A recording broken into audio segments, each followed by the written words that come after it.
Hello student, good morning. आपका स्वागत है हमारे YouTube channel Sharma study point में। और इस वीडियो में यहाँ पर बताएंगे आपके लिए बहुत ही इंपॉर्टेंट टॉपिक यहाँ पर आपके लिए है ग्राफ विधि द्वारा गति के समीकरण। तो यहाँ पर हम सीखेंगे ग्राफ विधि द्वारा गति के समीकरण किस तरीके से सॉल्व करेंगे। और यहाँ पर ग्राफ विधि द्वारा गति के समीकरण को सॉल्व करने के लिए सबसे पहले हम इस फिगर को समझ लेते हैं, इस आकृति को समझ लेते हैं। इस आकृति में ये दिया गया है कि यहाँ से जो कण है वो शुरू हुआ है इस तरीके से, यहाँ पर ओरिजिन पॉइंट से, इसके कोऑर्डिनेट है 0,0। यहाँ से शुरू हुआ है और उसको t समय लगने पर ये u डिस्टेंस चला है। कितनी डिस्टेंस चला है? u डिस्टेंस, u दूरी चला है। इसके बाद ये b से c तक, यहाँ से यहाँ तक अंत तक जाता है, तो इसको यहाँ पर अंतिम बिंदु b हो जाता है। यानी इसके जो वेलोसिटी है, जो वेग है, वो वेग कितना हो जाता है? यहाँ पर b मीटर पर सेकंड लिख सकते हैं। तो वेग है जो इसका वो v हो जाता है, पहले u था इसका वेग। अब इसका लास्ट तक कितना हो जाता है? लास्ट तक इसका हो जाता है b। तो यहाँ पर हम समझेंगे कि किस तरीके से इन तीनों समीकरणों को हमें सॉल्व करना है। पहली समीकरण है b बराबर u प्लस at। तो हम पहले समीकरण के बारे में बात कर लेते हैं, b बराबर u प्लस at के बारे में। देखिए, अगर हम b बराबर u प्लस at के बारे में बात करें तो हम यहाँ पर लिखेंगे प्रथम समीकरण। क्या लिखेंगे? प्रथम समीकरण। तो हम पहली समीकरण की बात कर रहे हैं, तो प्रथम समीकरण हमें यह प्रूफ करके दिखानी है कि b बराबर u प्लस at। कैसे करेंगे? देखिए, सबसे पहले हम ये समझेंगे कि यहाँ पर जो हमारे पास त्वरण होता है, देखिए इसके लिए हमें क्या लिखना पड़ेगा? त्वरण। जो त्वरण होता है यानी a बराबर होता है वो dv ओवर dt होता है। dv ओवर dt क्यों? क्योंकि आपने यहाँ पर पिछली वीडियो में पढ़ाया था हमने कि त्वरण ये होता है कि वेग परिवर्तन की दर को त्वरण कहते हैं। क्या कहते हैं? वेग परिवर्तन की दर को त्वरण कहते हैं। अगर वेग परिवर्तन की दर त्वरण है तो a बराबर हो जाएगा dv का मतलब वेग परिवर्तन। क्या होता है? वेग परिवर्तन। अब वेग परिवर्तन को हम कैसे निकालेंगे? तो देखो, वेग परिवर्तन ऐसे निकालेंगे, यहां से यहां तक ग्राफ में देखिए ये अंतिम बिंदु जो यहां से यहां तक चले हैं हम, d से लेकर c तक, d से लेकर c तक यहाँ पर जो है आप मान सकते हो यहाँ से d से लेकर c तक ये b है। कितना है? b। तो मैं लिख देता हूं अंतिम, इसका अंतिम जो वेग है वो v है। तो आप लिखोगे ऐसे वेग में, यानी ऐसे लिखोगे अंतिम वेग और माइनस प्रारंभिक वेग, प्रारंभिक वेग, अंतिम माइनस प्रारंभिक वेग, और बटे में यहाँ पर कुछ नहीं आएगा, बटे में समय आएगा। क्या आएगा? समय, यानी t। तो आप देखिए a बराबर हो जाएगा अंतिम वेग कितना है, यानी अंतिम वेग यहाँ से d से लेकर c तक, तो dc हो गया, और माइनस प्रारंभिक वेग कितना है इनका, तो ये u है d से लेकर b तक, तो db, और बटे में क्या हो जाएगा आपके लिए? t। तो आप देखिए यहाँ पर a बराबर हो जाएगा dc का मान यहाँ से यहाँ तक कितना है, तो वो है b, यानी अंतिम वेग इसका है v, तो अंतिम वेग हो गया v, और माइनस db यानी यहाँ से लेकर यहाँ तक की जो दूरी है वो है u, और बटे में t। अब इसको सॉल्व कर लेंगे, इधर क्रॉस मल्टीप्लाई कर देंगे इसके साथ, तो v माइनस यू बराबर, यहाँ पर v माइनस यू बराबर आ जाएगा a इंटू टी। क्या आ जाएगा? a into T. यानी अब हो जाएगा b बराबर, ये u उधर चला जाएगा तो ये u प्लस का आ जाएगा और प्लस a टी। तो b बराबर u प्लस a टी, यहाँ पर इसका जो है पहला समीकरण आपके लिए आ गया।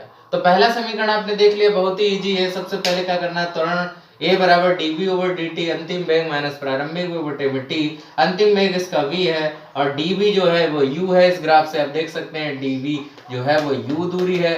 तो यहाँ पर सिंपली आपके लिए b बराबर u प्लस at आ गया। ये पहला समीकरण हो गया। अब बात करते हैं हम सेकंड समीकरण की। तो at स्क्वायर को प्रूफ करने के लिए इस चित्र में जो दिखाया गया है, इसमें आपके लिए चली गई कुल दूरी जो होगी, यानी इसका जो क्षेत्रफल होगा वो दूरी के बराबर होगा। तो मैं फैक्ट लिख देता हूं दूसरी समीकरण के लिए,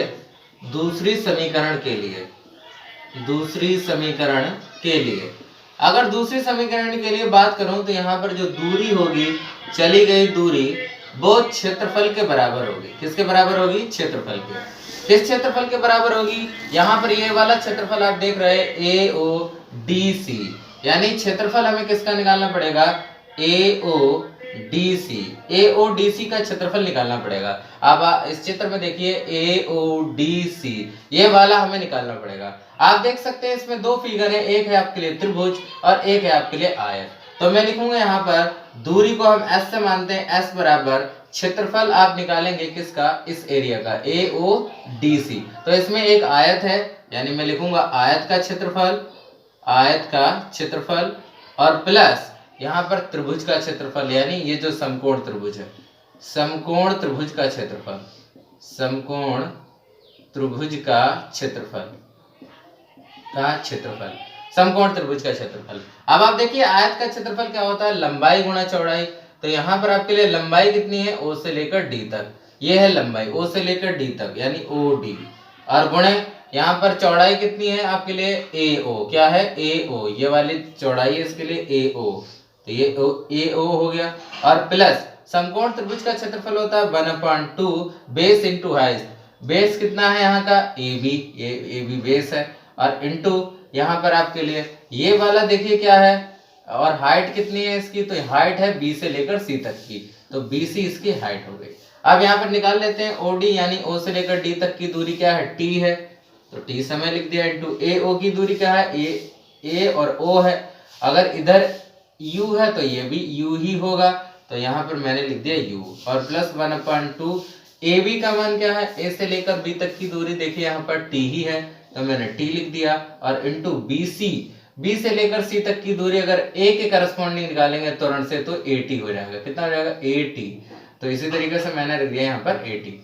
अब ये हो जाएगा यू टी प्लस 1/2 ए और टी इंटू टी स्क्वायर, यानी ये हो गया, तो एस बराबर हमारे पास आ गया U T plus 1/2 A T square. तो यहाँ पर देखिए आपके लिए दूसरी समीकरण भी आपके लिए हमने बता दी कि किस तरीके से सॉल्व की जाएगी। तो दूसरी समीकरण में आपके लिए आयत का क्षेत्रफल प्लस समकोण त्रिभुज का क्षेत्रफल का फार्मूला इस चित्र से लगा देना है, क्योंकि इसमें दो एरिया है आपके लिए, तो इस तरीके से यहाँ पर इसको सॉल्व कर सकते हैं। देखिए स्टूडेंट, अब आपके लिए हम यहाँ पर तीसरी समीकरण बताते हैं, बी स्क्वायर बराबर यू स्क्वायर प्लस 2as। तो इस समीकरण को सॉल्व करने के लिए हमें क्या करना पड़ेगा, सबसे पहले हमने यहाँ पर दूसरी समीकरण के लिए माना था ये दो त्रिभुज, यहाँ पर ये त्रिभुज का क्षेत्रफल प्लस आयत का क्षेत्रफल। अब हम चली गई जो दूरी होगी s, उसको मानेंगे हम किसका क्षेत्रफल, तो यहाँ पर ये जो पूरा मिला करके ये जो बन रहा है फिगर, वो एक समचतुर्भुज बन रहा है यहाँ पर। तो आप ये बन रहा है इसके लिए ट्रेपेजियम, क्या बन रहा है, ट्रेपेजियम इसको कहते हैं। तो इसका जो एरिया होता है मैं आपके लिए बता दूं वो क्या होता है। तो सबसे पहले यहाँ पर अगर इसको बताता हूं मैं, तो आपके लिए क्या करना पड़ेगा, यहाँ पर देखिए सम ऑफ पैरेलल साइड, तो ये होता है आपके लिए 1/2 sum of parallel side. Sum of parallel side का मतलब समांतर भुजाओं का योग। अब समांतर भुजाएं कौन कौन सी हैं, तो यहाँ पर है ए ओ, और दूसरी है आपके लिए डी सी, या सी डी भी लिख सकते हैं। तो हम लिखेंगे यहाँ पर ए ओ प्लस डी सी, क्या लिखेंगे, डी सी, तो ये हो जाएगा, और इंटू में हाइट यानी ऊंचाई 1/2, यहाँ पर हो गया आपके लिए समांतर भुजाओं का योग, और गुणे ऊंचाई। तो ऊंचाई कितनी है हमारी, यहाँ पर ऊंचाई हो जाएगी ओ से लेकर डी तक की, यानी ओ डी, ठीक है। तो यहाँ पर ये ट्रेपेजियम बन रहा है, पूरा फिगर ये ट्रेपेजियम बन रहा है, इसका जो क्षेत्रफल होता है 1/2 sum of parallel side into height, ये हमने लगा दिया। अब देखिए s बराबर हो जाएगा आपके लिए 1/2 इंटू ए ओ प्लस डी सी। ए ओ की दूरी कितनी है, तो यहाँ पर देखिए ए ओ की जो दूरी है वो है u, क्या है u, और प्लस डी सी की जो दूरी है डी से लेकर सी तक की वो है आपके लिए b, कितनी है b, u प्लस b, और इंटू ओ से लेकर डी तक की दूरी आपके लिए है t, कितनी है t। तो यहाँ पर सिंपली अब इसको सॉल्व करेंगे। अच्छा यहाँ पर देखिए पहली समीकरण से अगर मैं बात करूं b बराबर, चूंकि b बराबर u प्लस ए टी होता है, और मैं यहाँ पर t की वैल्यू निकालूंगा, तो जब t की वैल्यू निकालूंगा तो ये जाएगा v माइनस यू, और बटे में आपके लिए आ जाएगा a, बटे में क्या आ जाएगा a। अब ये जो t की वैल्यू है मैं यहाँ रख देता हूँ, यहाँ पर t की वैल्यू रख देता हूँ, तो हमारे पास क्या आएगा, इधर देखिए s बराबर अब हमारे पास आएगा 1/2 और u प्लस b और इंटू t की वैल्यू आ जाएगी ये v minus you upon a, तो ये हो जाएगा v माइनस यू और अपॉन में आ जाएगा a, ठीक है, ये आ जाएगा। तो अब इसको सॉल्व कर लेंगे, देखिए ध्यान से कैसे सॉल्व करेंगे। s बराबर 1/2 और ये u प्लस b और ये v माइनस यू लिखा है, तो इसको सही तरीके से करना है, u प्लस b ऐसे ही रखो, माइनस जो है गुणा कर दो, माइनस से जब गुणा कर देंगे तो ये हो जाएगा v माइनस यू बटे में a आ जाएगा, ठीक है। अब क्या करेंगे, अब s बराबर 1/2 और ये माइनस आगे लगा लो, ये u प्लस b, ये b और u माइनस b, यहाँ पर माइनस ले लिया तो u माइनस b कर लो, u माइनस b बदल जाएगा। अब ये a प्लस बी और a माइनस बी का फार्मूला हो गया, तो a plus B a minus B हो गया, तो यानी a स्क्वायर यानी u स्क्वायर और माइनस का v स्क्वायर और अपान में बचेगा आपके लिए a, ये हो गया। ठीक है, तो यहाँ पर आप देखिए यहाँ पर माइनस कॉमन ले लिया था हमने और इस तरीके से आ गया। अब आप सिंपली इसको सॉल्व कर दो, s बराबर माइनस का 1/2 u square minus v square और बटे में a। अब क्रॉस मल्टीप्लाई करा देंगे, तो क्रॉस मल्टीप्लाई करा देंगे तो ये आ जाएगा आपके लिए u square minus v square और बराबर में ये आ जाएगा माइनस का 2 into a into s 2as। तो यहाँ पर आप b स्क्वायर निकालोगे सिंपली तो आपके लिए आ जाएगा b स्क्वायर बराबर u स्क्वायर प्लस 2as। तो ये समीकरण आ जाएगा आपके लिए और यही समीकरण हमसे पूछी गई थी। तो हमने यहाँ पर तीनों समीकरण आपको इस वीडियो में सॉल्व करके बताई, वो भी ग्राफ विधि से। ठीक है ना, तो ये गति के समीकरण तीनों आप सॉल्व कर सकते हैं, बहुत ही इजी तरीके से ग्राफ के द्वारा इसको सॉल्व कर सकते हैं। आई होप आप ये समझ गए होंगे कि किस तरीके से सॉल्व करना है। Thank you for watching this video.